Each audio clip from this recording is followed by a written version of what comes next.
Bismillahirrahmanirrahim. Innal hamdalillah nahmaduhu wa nasta'inuhu wa nastaghfiruh wa na'udzu billahi min shururi anfusina wa min sayyiati a'malina. May yahdihillahu fala mudilla lahu wa may yudlilhu fala hadiyalah. Wa asyhadu an la ilaha illallah wahdahu la syarika lah wa asyhadu anna Muhammadan 'abduhu wa rasuluh. Amma ba'd.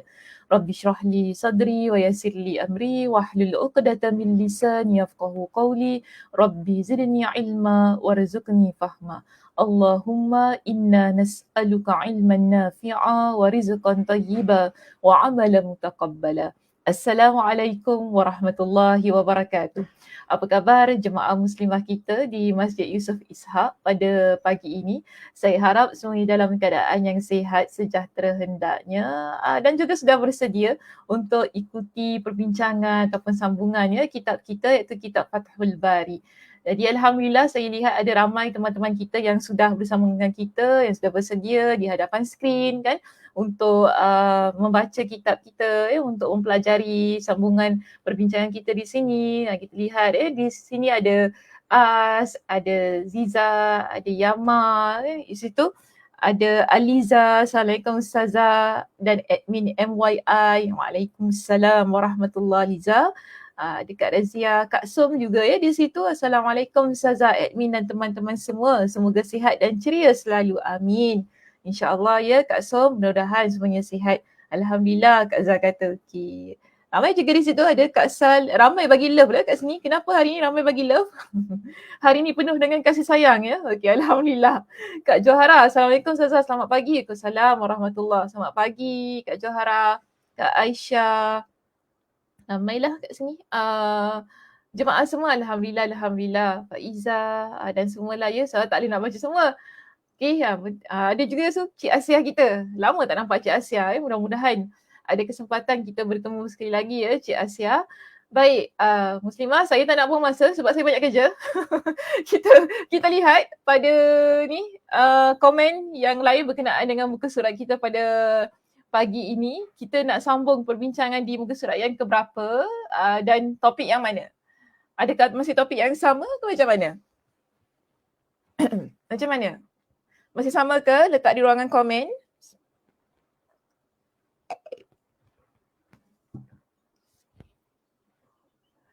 Okey, Kak Zah, sambungan bab 24, muka surat 126, perenggan pertama Ustazah.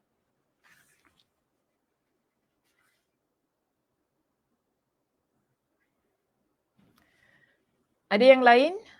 Bab 24, muka surat 126 Ustazah. Okey, Kak Noraini, muka surat 126, topik sama. Topik sama tu topik yang mana? Muka surat 126, second last paragraph. Ustazah, okey. Tadi ada kata perenggan pertama, sekarang ni second last paragraph. Okey, As kata apa tu? Topik sama, page 126.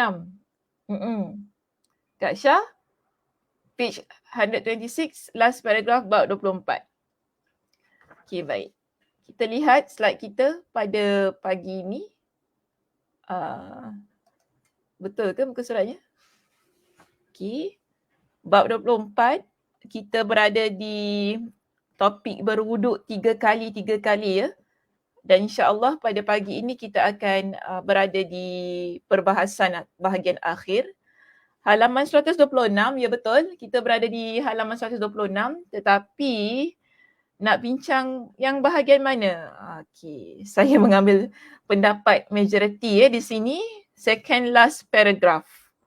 Baik, kita berada di perkataan nahwa wudu'i. Nahwa wudu'i. Kita akan sambung perbincangan di situ perkataan nahwa wudu'i sebagai sambungan lah, sebab perkataan thumma masaha bi ra'sihi saya dah jelaskan pada minggu lepas dan dah habis dah perbincangannya. Sebab saya pun dah beritahu saya tak akan baca sampai keseluruhan sebab dah dibincangkan dalam penjelasan yang saya kemukakan pada minggu lepas. Jadi pada pagi ini kita akan terus masuk kepada perkataan berikutnya, nahwa wudu'i. Nahwa wudu'i di sini Jangan lupa ya, kita hadis ini ialah tentang siapa, sila muslimah letak di ruangan komen siapa yang menunjukkan cara berwuduk ini. Kemudian siapa yang bercakap di situ. Sila hashtag throwback semula supaya tidak terlupa. Ada revise balik ke tidak?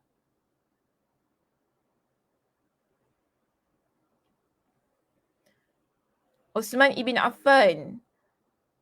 Tunjukkan buku dan title buku tu. Kejap. Boleh. Kejap ya Kak Noh.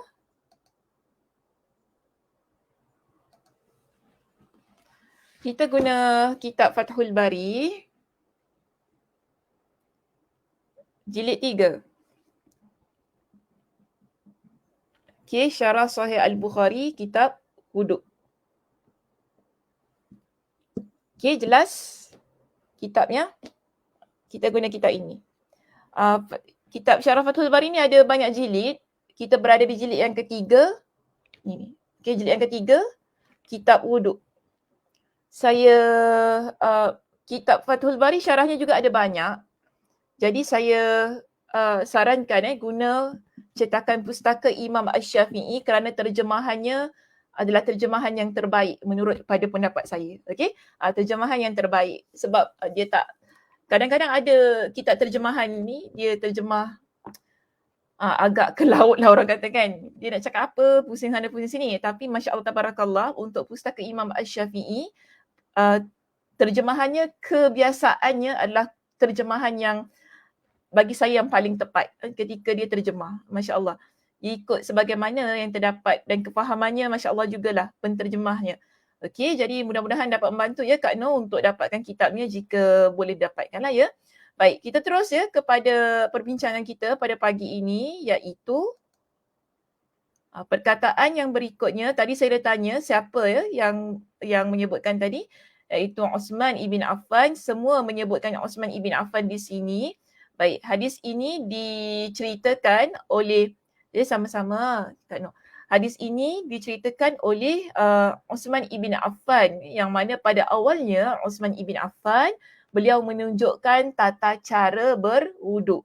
Setelah itu kemudian dia pun beritahu apa yang disebutkan oleh Nabi SAW berkenaan mereka berkenaan mereka yang berwuduk itu tadi. Jadi di sini kita akan masuk kepada perbincangan. Terima kasih ya Muslimah di atas jawapan yang diberikan semua ya di situ.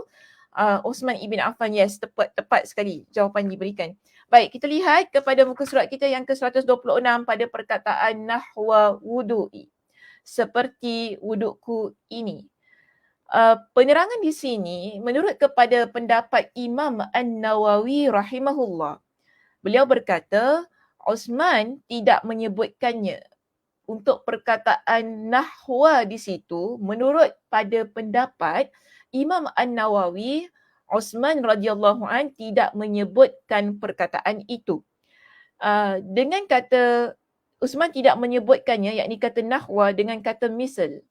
Persis seperti, kerana tidak ada yang mampu berwuduk seperti wuduk Rasulullah sallallahu alaihi wasallam selain diri beliau sendiri. Okey, jadi di sini Imam Ibn Hajar Al-Asqalani beliau turut memberikan komentarnya kepada pendapat yang dikemukakan oleh Imam An-Nawawi itu tadi. Jadi Imam An-Nawawi kata untuk perkataan nahwa di situ Osman dia tak sebut perkataan misal. Okay, tapi dia sebut perkataan nahwa lah, maksudnya begitu. Jadi pengungkapan dengan kata ini adalah lebih sahih. Ini menurut pendapat Imam Ibn Hajar. Kalau kita lihat di perenggan yang terakhir, muka surat 126, saya katakan, maksud saya di sini ialah Imam Ibn Hajar Al-Asqalani. Jadi dia kata apa? Hanya saja memang sahih pengungkapan dengan kata itu. Maknanya menggunakan perkataan nahwa itu adalah ungkapan yang paling tepat. Ini menurut pendapat Imam Ibn Hajar. Sebagaimana diriwayatkan oleh Al-Bukhari. Maaf. Hanya saja memang sahih pengungkapan dengan kata itu. Maksudnya kata misal. Bukan kata nahwa. Saya sebut tadi. Kata misal. sebagaimana diriwayatkan oleh Al-Bukhari dalam kitab Ar-Riqaq dari jalur Muaz ibn Abdul Rahman bin Humran dari Uthman dengan lafaz man tawadda'a mithla hadzal wudu'i. Jadi untuk riwayat yang satu lagi ini kan, yang jalur Muaz ibn Abdul Rahman dalam kitab Ar-Riqaq, dia tak guna perkataan nahwa, tetapi dia guna perkataan mithla.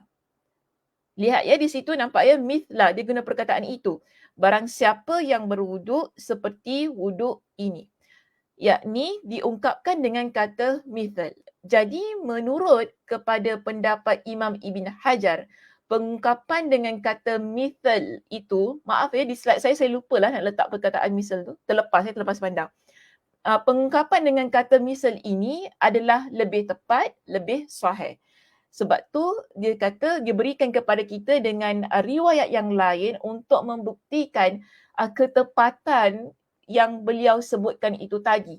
Kerana ada di dalam riwayat Imam Al-Bukhari, contohnya dalam kitab Ar-Riqaq, menyebutkan dengan perkataan mithal. Jadi di sini Al-Bukhari juga mencantumkan di dalam kitab As-Siyam.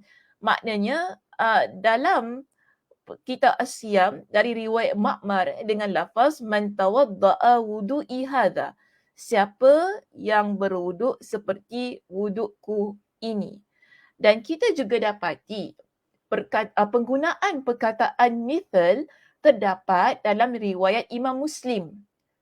Terdapat dalam riwayat Imam Muslim, iaitu dari jalur Zaid ibn Aslam dari Humran, tercantum dengan lafaz tawadda'a mithla wudu'i hadha.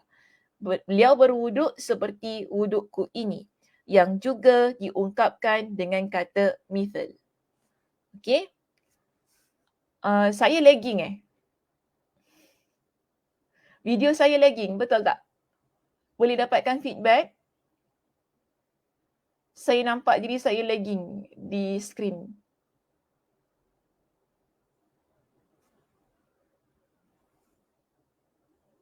Ya, okey.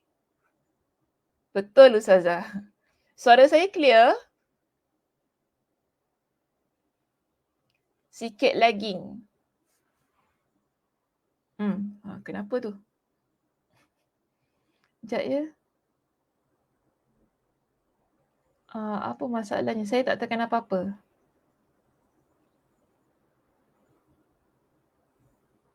Lagging Kejap. Mana admin saya?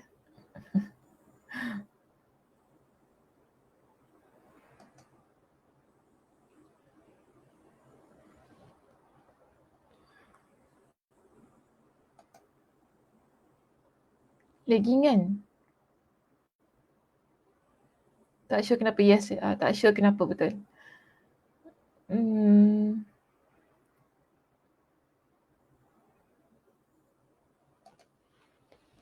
Sebentar ya jemaah.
Masya Allah. Tengok sedondon saya dengan gambar MYI kan.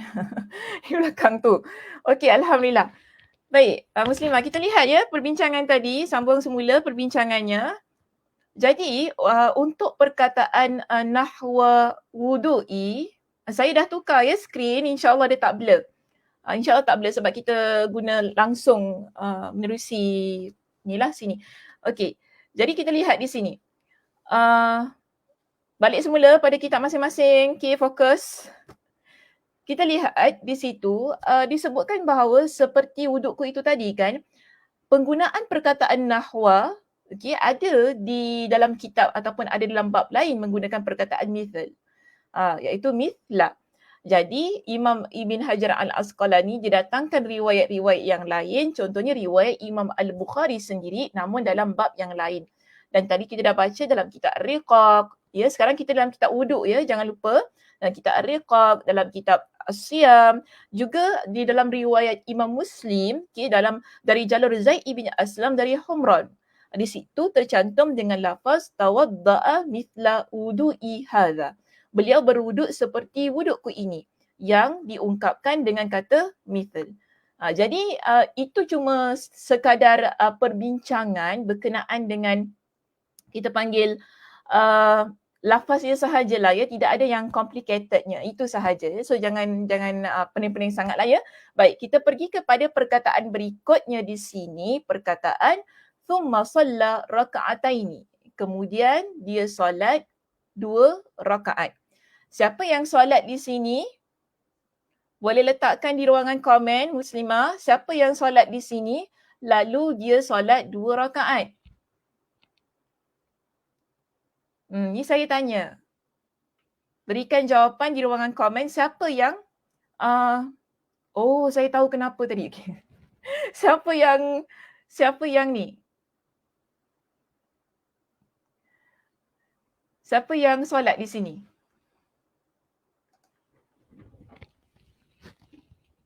Okey, berikan jawapan di situ. Siapa yang solat?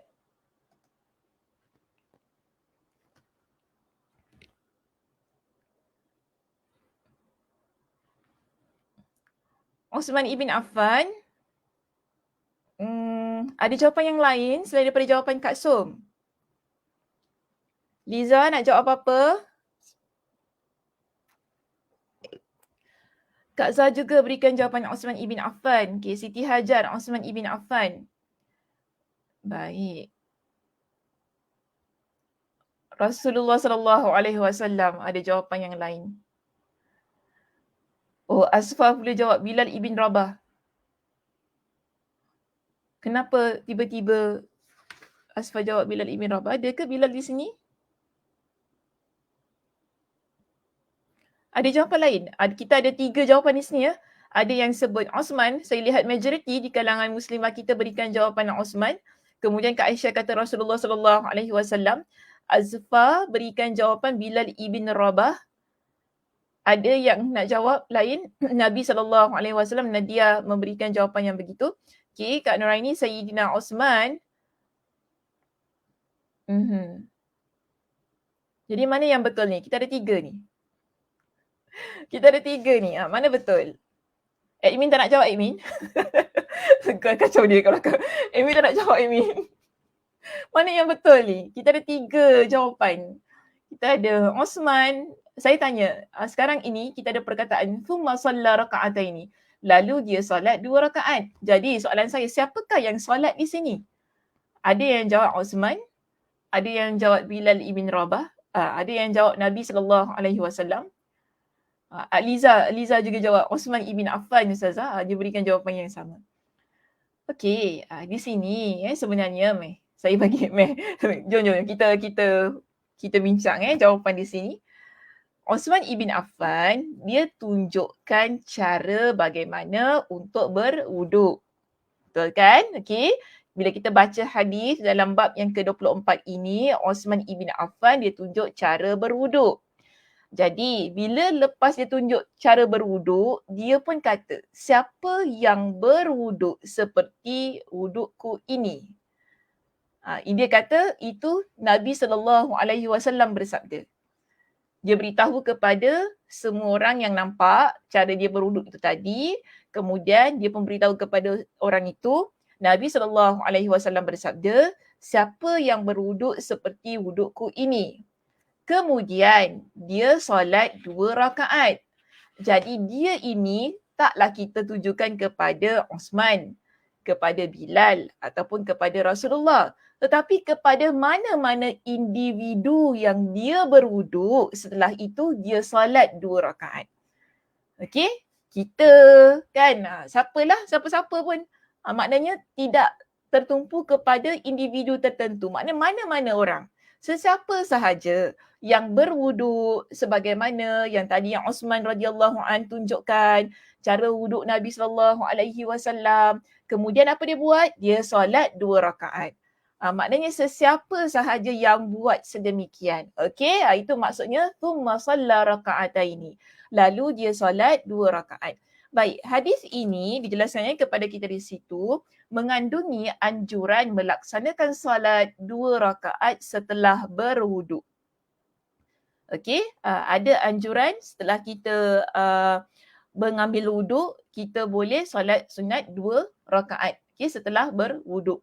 InsyaAllah perbincangannya tak akan disebutkan di sini secara terperinci dan telah diberitahu kepada kita tentang solat ini akan dibicarakan pada perbahasan solat tahiyatul masjid.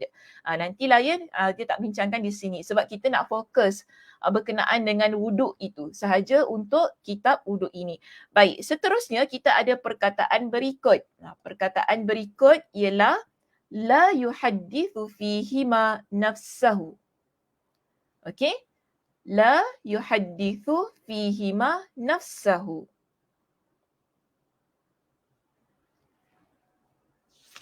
Maksudnya di situ tidak menyibukkan diri dengan perkara-perkara lain. Jadi setelah dia berwuduk tadi, kemudian dia solat 2 rakaat, kemudian dia tidak menyibukkan diri dengan perkara-perkara lain, maksudnya adalah hal-hal yang dapat mengganggu pemikiran seseorang. Okey, hal-hal yang dapat mengganggu pemikiran seseorang. Maknanya sedang dia solat itu, dia khusyuk solatnya, senang kata gitu. Dia khusyuk solatnya dan fikirannya tidak menerawang ke mana-mana. Ini dimaksudkan. Jadi dia kata maksudnya hal-hal yang dapat mengganggu fikiran seseorang dan mungkin untuk dihilangkan. Dan perkara itu kita boleh untuk tepislah. Maknanya kalaulah kita dah teringat sesuatu semasa kita solat tadi 2 rakaat kan, kita boleh terus tepisnya. Maknanya kita kembalilah kepada solat kita itu. Ni maksudnya. Jadi sebab kata yuhadith di sini menunjukkan bahawa gangguan berasal dari diri sendiri. Bukan orang lain yang datang ganggu kita, yang menyebabkan kita fikiran tiba-tiba menerawang dan sebagainya. Tetapi ia datang daripada diri kita sendiri. Dan adapun jika gangguan itu merupakan lintasan-lintasan fikiran atau bisikan-bisikan hati yang tidak mungkin dihindari, maka hal itu tidaklah mengapa. Namun dengan syarat kita tak boleh biarkanlah. Mungkin masa tengah-tengah solat tu kan teringat kan, alamak tadi gitu kan. Kita ingat waktu tu saja, yang mana kita tak dapat elak, tiba-tiba dia datang gitu kan, kita terus maknanya padamkan apa yang terlintas ataupun apa yang terbisik, kita fokus kembali pada solat. Ini maksudnya dia kata tidak mengapa.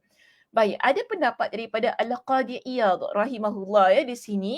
Dia kata menukil sebahagian pendapat ulama bahawa maksud kalimat di atas ditujukan kepada siapa saja yang sedikit pun tidak terganggu konsentrasi hatinya. Okey, maknanya menurut kepada Al-Qadi Iyad, pendapat ini ataupun kata-kata Nabi ini merujuk kepada individu yang mana dia sikit pun tidak ada rasa terganggu. Maknanya daripada awal hingga akhir dia solat 2 rakaat tadi, pemikiran dia khusyuk. Dia tak fikir apa pun, satu benda pun tak masuk dalam pemikiran dia. Ini menurut kepada Al-Qadi Iyad. Jadi yang dimaksudkan oleh Nabi ialah orang yang sedemikian. Ya. Kemudian pendapat ini dikuatkan dengan sebuah hadis yang diriwayatkan oleh Ibn Al-Mubarak. Dan kenapa Al-Qadi Iyad dia keluarkan pendapat ini? Maknanya di sini tadi pun dikatakan bukan pendapat dia seorang tapi ada sebahagian pendapat ulama Mereka mengatakan ini adalah untuk orang yang mana betul-betul concentrate dalam solat dia dan tak fikir apa pun daripada A sampai Z. Mana daripada awal hingga akhir dia solat 2 rakaat tadi kan, dia tak fikir satu benda pun. Okey, so ini untuk pendapat Al-Qadiyat. Yang mana dia kata ada riwayat lain. Contoh di sini diberikan kepada kita oleh Ibn Al-Mubarak dalam kitab Az-Zuhud dengan lafaz lam yasri fihima. Pemikirannya tidak menerawang ketika melakukan 2 rakaat solat 2 rakaat tersebut. Jadi dia sokong dengan riwayat ini. Baik, hanya saja tetapi di sini kita ada juga pendapat Imam An-Nawawi. Imam An-Nawawi rahimahullah dia membantah pendapat Al-Qadhi Iyad itu tadi dan jugalah di kalangan para ulama yang mengemukakan pendapat tersebut. Jadi Imam An-Nawawi rahimahullah dia kata apa? Pendapat yang benar menurut kepada Imam An-Nawawi pendapat yang benar keutamaan ini tetap diperoleh sekalipun datang lintasan-lintasan pemikiran secara tiba-tiba dan tidak tetap. Sebab begini, tadi pun kita dah kata kita solat. Kemudian tiba-tiba kita terfikir tentang hal tersebut yang kita tak boleh nak kawal. Ya tiba-tiba dia datang kan. Kadang-kadang begitu kita solat kan. Tiba-tiba dia datang. Kita fikir tentang itu. Tapi kemudian kita akan switch balik lah ya. Kita tak terus-terus fikir tentang hal tersebut. Nanti nak masak apa sampai kita beri salam kan dalam solat. Tak begitu. Maknanya lepas kita terfikir sedikit tu, kita akan terus balik. Kita akan ubah balik lintasan itu tadi balik kepada solat kita. Jadi menurut kepada pendapat Imam An-Nawawi di sini, kita tak boleh untuk kata kalau gitu orang yang begini, yang tiba-tiba lintasan itu datang pada diri dia, dia tak dapat pahala solat 2 rakaat tu tadi. Kita tak boleh kata semikian sebab kadang-kadang hal itu adalah perkara yang tak mampu untuk kita kawal. Ya, yang tak mampu kita kawal sebab apa dia kata? Dia datang secara tiba-tiba dan tidak tetap. Memang apabila seseorang mampu menghilangkan apa saja yang dapat mengganggu konsentrasinya ketika dia melakukan solat tersebut, maka tidak diragukan lagi bahawa orang itu mencapai darjat yang tertinggi. Tanpa Imam An-Nawawi menafikan ada orang yes dia boleh untuk mengawal konsentrasi dia kan solat dengan khusyuk tanpa memikirkan hal-hal yang berkaitan tentang duniawi ini. Dia kata ada orang begitu.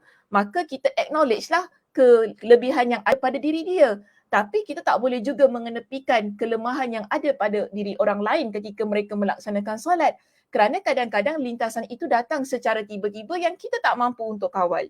Yang boleh kita kawal sekarang ialah bila kita dah teringat itu tadi, kita perlu tepis ia dan kembali dalam solat kita. Begitu. Tapi untuk dia datang tiba-tiba tu, ia adalah sesuatu yang kadang-kadang kita kenapa tiba-tiba kita terfikir kan? Kita di luar kawalan kita.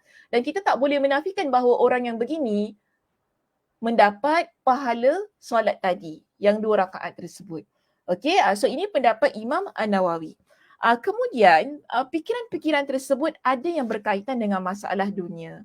Jadi dia bahagikan perbincangan ini, lintasan yang datang itu tadi kan yang dalam solat kita, kadang-kadang ia berkaitan tentang masalah dunia, kadang-kadang ia berkaitan tentang masalah akhirat. So bagaimana dalam keadaan yang begini? Jadi dia bahaskan begini ya.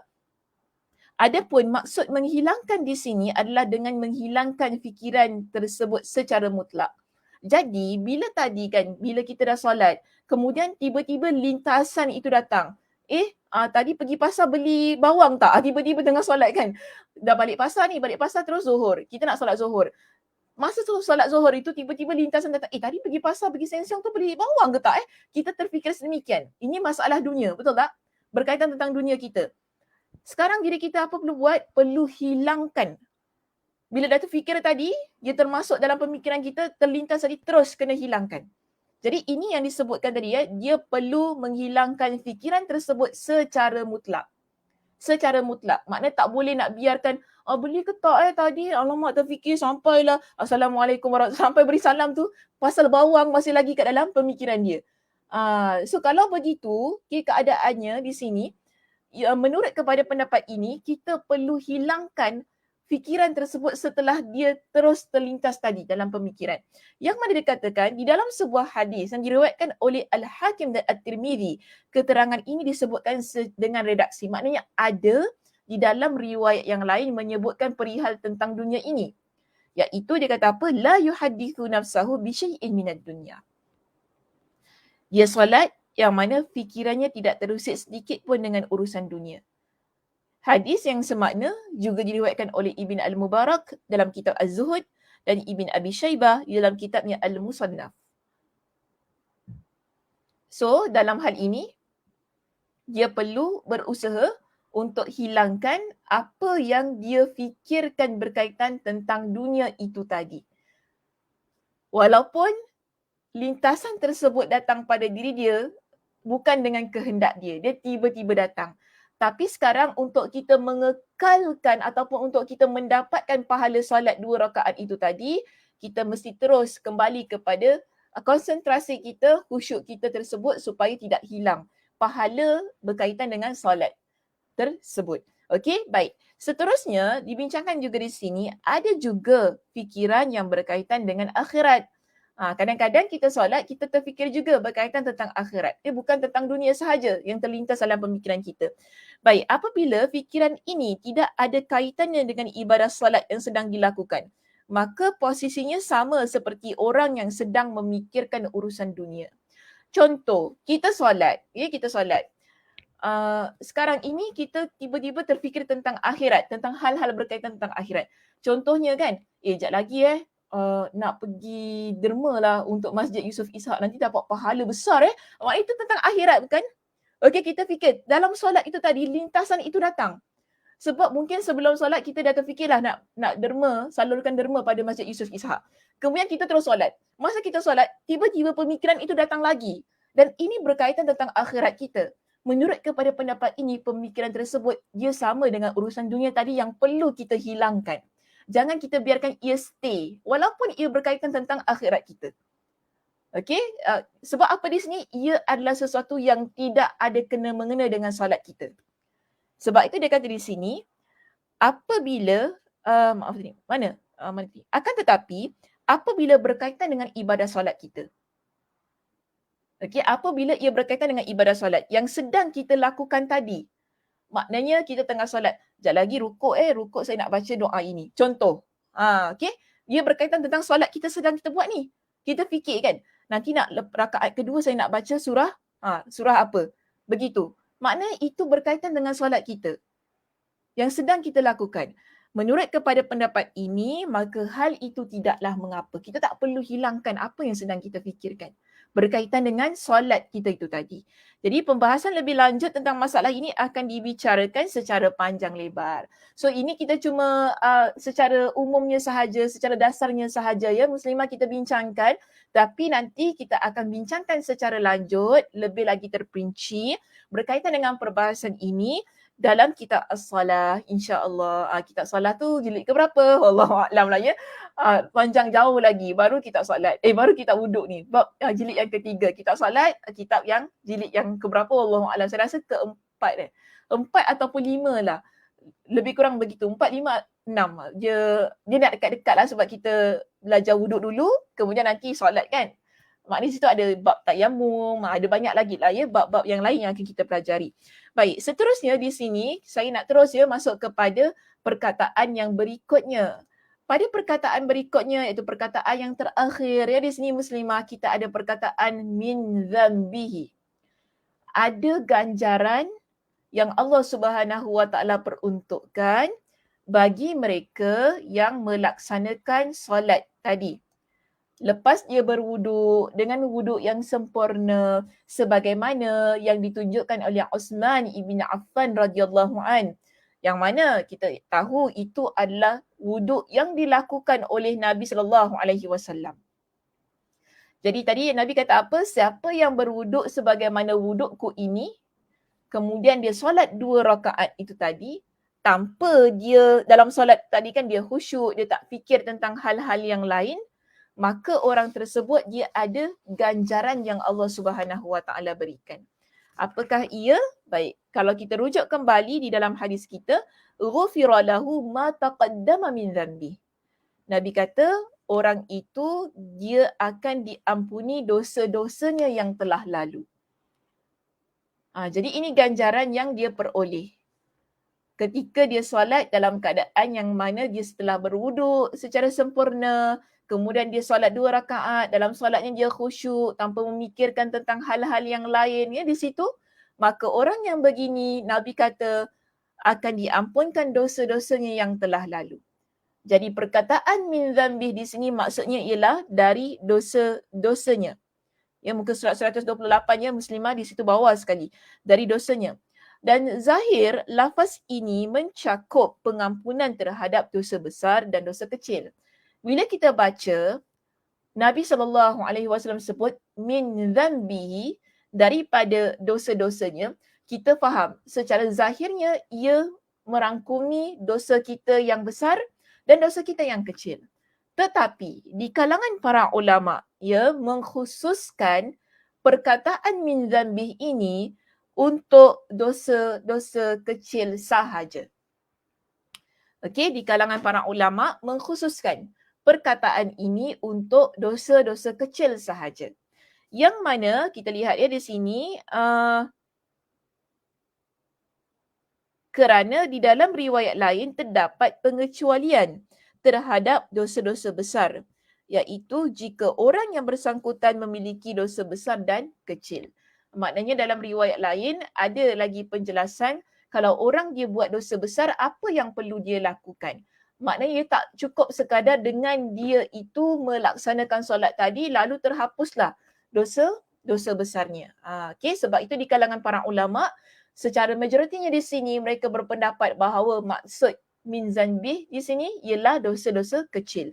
Dan kita lihat ya pada penerangan yang terakhir di muka surat 129 kita di situ menyebutkan bahawa jika orang yang dia tadi kan dia dah ambil wuduk, kemudian wuduknya bagus ya sebagaimana yang dilakukan oleh Nabi SAW, dia solat 2 rakaat tadi dalam keadaan yang mana pemikirannya tidak menerawang, dia concentrate, dan kalaupun ada sesuatu yang terlintas lalu dia tepis lintasan tersebut dan dia kembali kepada solatnya. Di sini kita lihat ya Muslimah perbincangannya. Dan orang itu dia adalah insan yang memiliki dosa kecil. Maka dalam keadaan yang sedemikian, amalan-amalan itu akan menghapuskan dosa-dosanya. Dia ada dosa kecil tadi, okey? Bila dia solat 2 rakaat, dia ambil wuduk dulu, solat 2 rakaat, lalu dia khusyuk dalam solat tadi, dia memiliki dosa kecil tersebut terhapus dengan amalannya tadi. Namun, jika dia adalah orang yang memiliki dosa besar, kita tak kata dosa besarnya terhapus. Di sini dalam perbincangan ini menunjukkan kepada kita, dosa besar itu boleh jadi diringankan menjadi dosa kecil. Okey, jika dia tidak memiliki dosa kecuali dosa besar, maka dosa besar tersebut akan diringankan seperti layaknya orang yang memiliki dosa kecil. Namun adakah terhapus? Tidak. Dosanya tidak terhapus kerana dosa besar ia terhapus dengan taubat yang sebenar-benarnya kepada Allah Subhanahu Wa Taala. Yang diikuti dengan amalan-amalan yang soleh. Barulah ia terhapus. Tetapi jika dia tak bertaubat lagi, namun dia ni buat sebagaimana yang dilakukan tadi. Dia solat, dia ambil wuduk, dia solat dengan solat yang khusyuk kan, yang dia menyebabkan konsentrasinya penuh pada solat tadi. Dia ada dosa besar. Dosa besar tersebut di sini disebutkan dia menjadi dosa yang kecil, yang dianggap sebagai dosa yang kecil. Tetapi dia masih lagi perlu melaksanakan taubatnya yang sebenar-benarnya untuk menghapuskan dosa besar dia. Dan kalau dia ni tak ada dosa besar, tidak ada dosa kecil, apa yang berlaku bagi orang yang sedemikian, dia untuk diri dia, Allah akan menambahkan pahala kebaikan bagi diri dia. Maknanya ada banyaklah ya pahala-pahala yang Allah Subhanahu Wa Taala akan berikan kepada diri dia. Hal-hal yang baik berkaitan dunia dan akhiratnya. Okey, baik Muslimah, kita lihat di sini ada pengajaran yang dikeluarkan.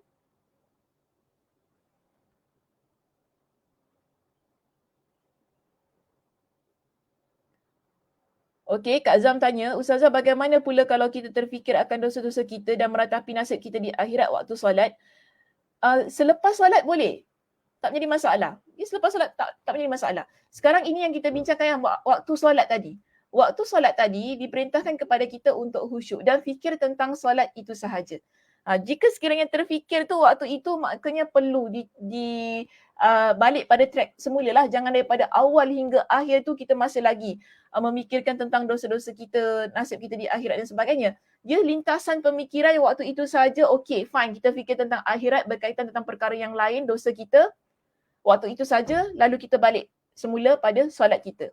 Okay, jangan terus-terusan fikir sampailah ke akhirnya. Ia akan menjejaskan solat yang sedang dilaksanakan. Okay, Kak Zam, saya harap menjawab ya soalan itu. Baik, seterusnya kita pergi kepada pengajaran yang terdapat dalam kitab kita di sini. Pengajaran hadis 159 menunjukkan, kita pergi yang pertama sekali.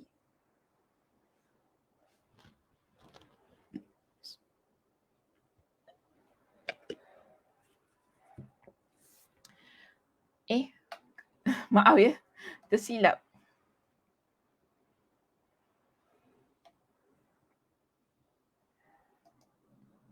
Yang pertama sekali di sini, kalau dalam kitab, memberi pelajaran dengan cara atau metod praktik akan lebih membekas dan memberi kesan yang kuat terhadap diri seorang pelajar.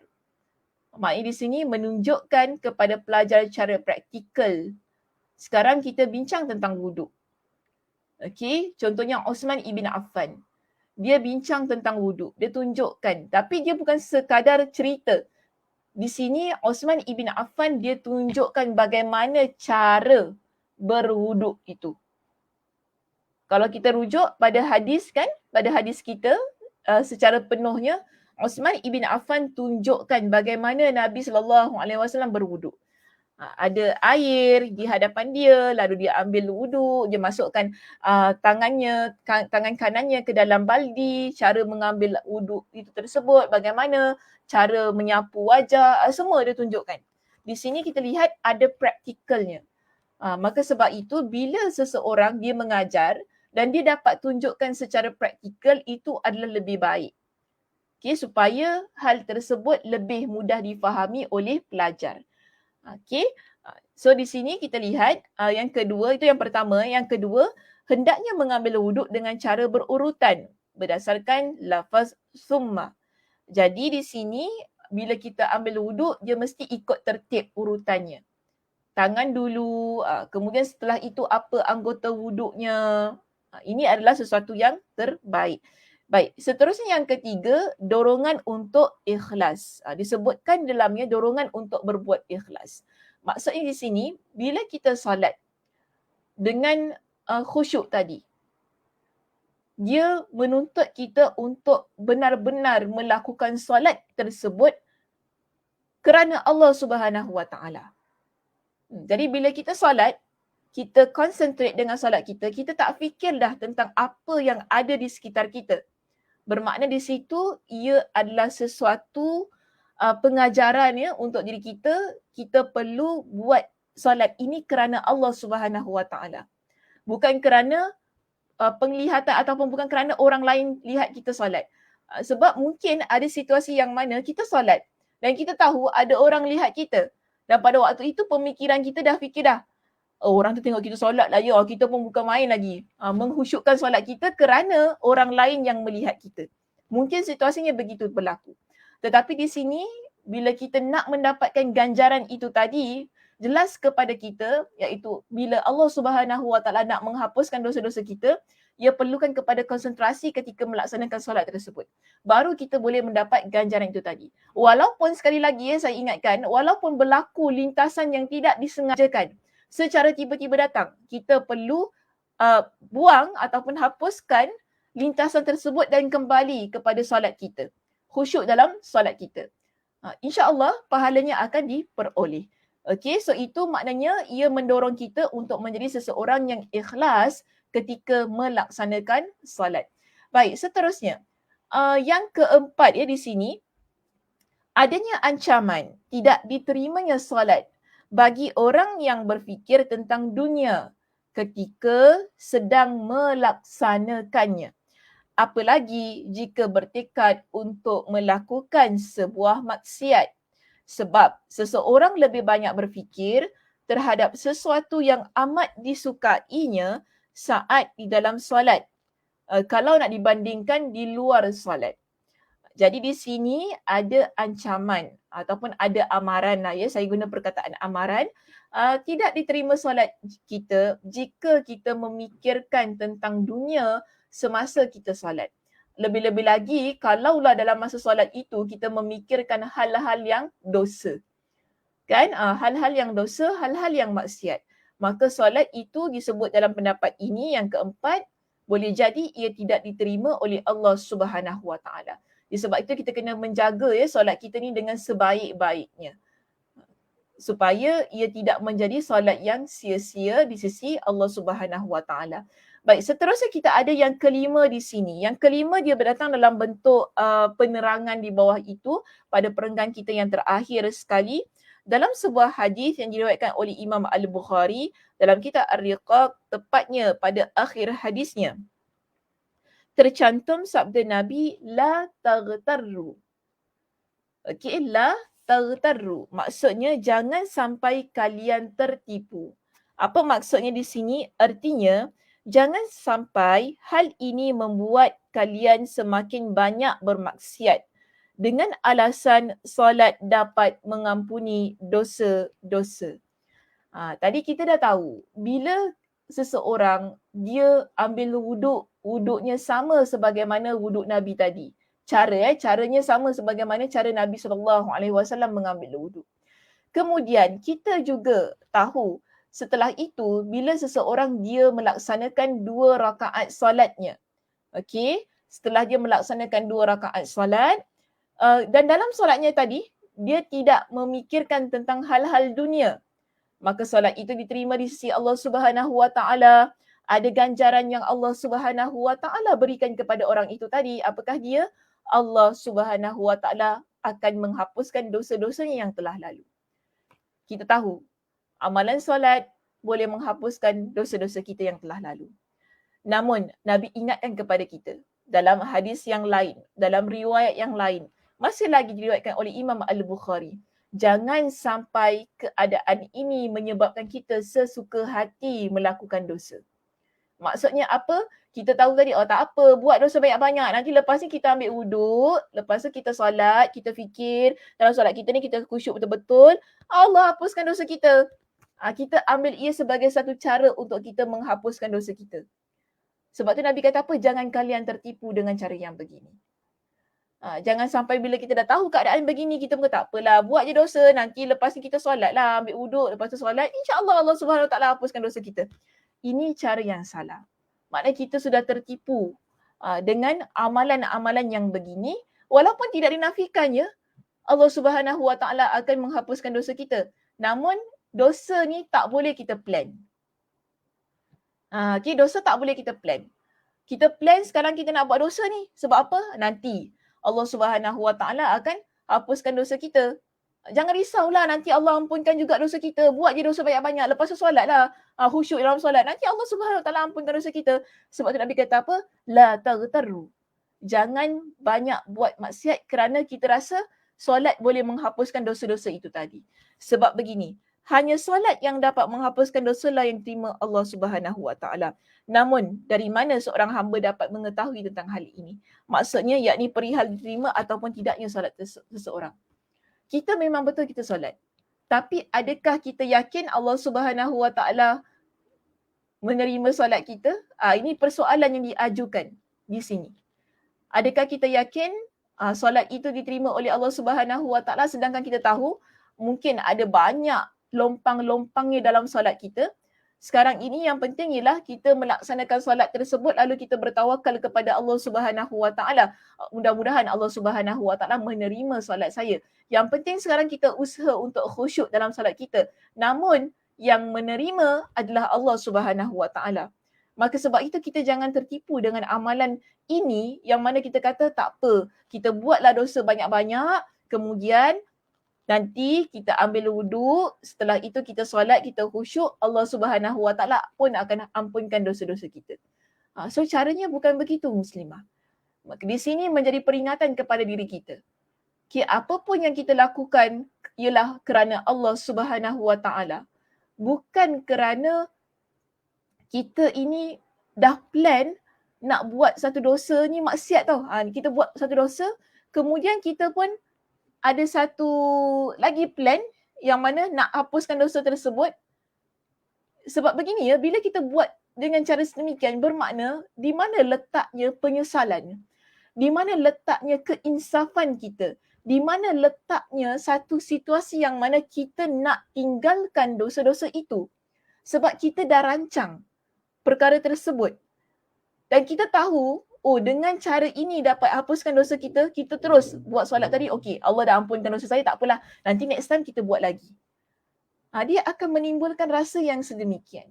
Sebab itu Nabi SAW ingatkan kepada kita, jangan kita ini tertipu dengan perbuatan dosa kita, lalu kita nak menghapuskan ia dengan amalan yang sebegini. Kerana hal yang sedemikian, Allah Subhanahu Wa Taala Maha mengetahui, dan mungkin dalam keadaan yang begitu, Allah tak terima solat kita. Bila Allah Subhanahu Wa Taala tidak menerima solat kita itu tadi, bagaimana Allah Subhanahu Wa Taala ingin menghapuskan dosa-dosa kita? Dia bukan tentang persoalan Allah ampunkan dosa kita ataupun tidak. Tetapi ia tentang persoalannya sekarang di sini, kita plan dosa kita. Kita rancang kita nak buat apa. Dalam hal yang begini, jangan lupa Allah Subhanahu Wa Taala Maha mengetahui setiap apa yang tersembunyi dalam hati kita.